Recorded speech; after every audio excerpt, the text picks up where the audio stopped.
Donc, Jésus sait comment choisir les amis, les compagnons. Jésus sait. Il faut lui faire confiance. Alors, Jésus prêchait la parole et il y a une foule de gens qui ont commencé à le suivre. Effectivement, quand tu vas commencer un peu à briller, tu vas attirer du monde.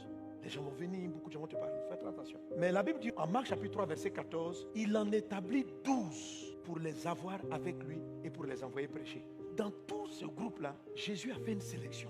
Tu dois, avec le temps, faire une forme de sélection. Jésus n'a pas chassé toute la foule. Il n'a pas dit, vous là, vous n'êtes pas mes amis. Vous allez me trahir, je vous connais. C'est vous, quand Hérode va dire, qui on crucifie? Vous qui avez mangé, vous allez me crucifier. Il ne les a pas chassés. Il faut les laisser. Sois patient. Mais dans ce lot de personnes, que Dieu t'accorde la grâce de reconnaître et de retrouver tes compagnons de destinée. Les gens qui vont t'accompagner.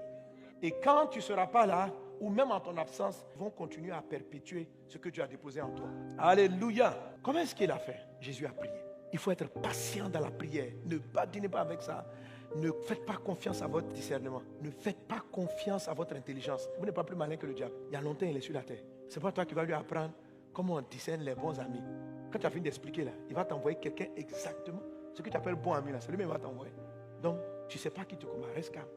Jésus se rendit sur la montagne pour prier. Et il passa toute la nuit à prier Dieu. Donc frère, ne priez pas seulement pour vos affaires, mais priez pour les personnes. Verset 13. Quand le jour parut, il appela ses disciples et il en choisit 12 auxquels il donna le nom d'apôtres. Jésus a choisi ses compagnons après une nuit entière de prière. Donc, pourquoi Satan arrive à s'immiscer? C'est le manque de prière dans la sélection des personnes. Le manque de prière. Tu te fies à son CV. Jésus, Dieu sur terre, Dieu ne s'est pas fié à sa connaissance personnelle. Il est parti à genoux. Dieu, toi, si tu connais le cœur des personnes, priez. Tu veux te marier, ma fille, prie. Parce que ton mari là, c'est un compagnon. Sinon, tu vas envoyer le diable même dans tes affaires. Mais Dieu va faire grâce. Même si tu as marié le diable, si tu pries, Dieu va le transformer en ange.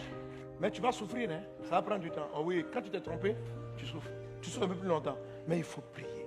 Il faut prier. Vous allez voir que quand vous allez devoir faire des choix stratégiques, Satan va vous distraire. Tu vas commencer à écouter les bruits des gens, ce que les gens disent. Il va te tenter. Tu vas être émerveillé par la manière dont ils sont impressionnants. Dès que tu vois, c'est eux qui savent faire tes éloges. C'est même qui font beaucoup d'éloges, là même, ils sont les plus dangereux.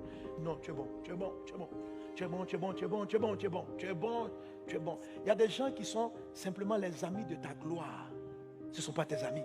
Le jour où tu seras dans l'humiliation, ils sont les amis de ta gloire. Il faut faire très attention. Ils savent apprécier tes qualités. Ne vous fiez pas à votre expérience. Ne vous fiez pas à tout ça. Fiez-vous au Saint-Esprit. Fiez-vous à Dieu. Fiez